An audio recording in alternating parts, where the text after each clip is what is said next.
It's a chase movie, really, about a desperate father who is doing whatever he can to protect his daughter. He's also trying to outrun his violent past, which is sort of catching up with him. So it's a thriller, it's dangerous, it's got car chases, it's got shootouts. But what makes this special, I think, is this central relationship between a father and daughter, which feels very true and real. And what I love about it is that there's real tenderness and heart at the center of this movie. And I'm always looking for stories where there is, I guess, a juxtaposition of tenderness and emotion and raw feeling and vulnerability coming up against something hard and brutal and dangerous. And I really, really hope people respond to that blend, you know. I think it's a story about realizing that even if you've made every wrong decision in your life, there's still time to make one good one. I was sent the script and the novel at the same time. I'm dyslexic, so I thought I'll read the script first. That's a bit more manageable. But I read it in one sitting, which is quite rare for me.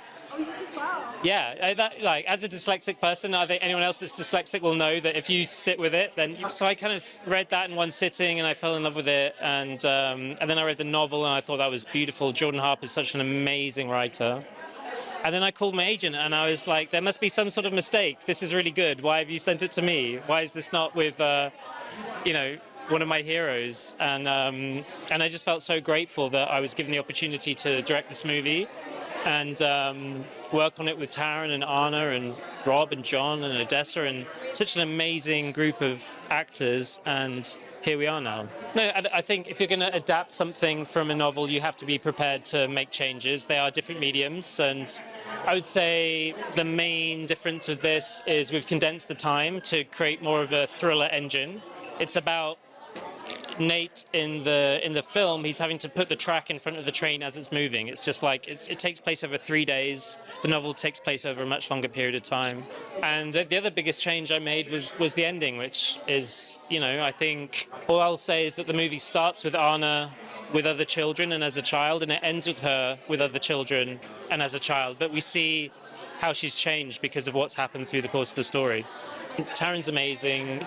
We've become very good friends since making this movie, and we have very similar creative instincts and tastes, I guess. I think initially what drew me to him was that he can, in the same breath, he can be both brutal and tender in a way that's sort of stripped of vanity and just pure in the way that he listens and responds and just stays in the moment. I think with Anna, we have someone fearless and emotionally brave and emotionally intelligent beyond her years, but she's Anna's a bit like a storm chaser. She runs towards emotion.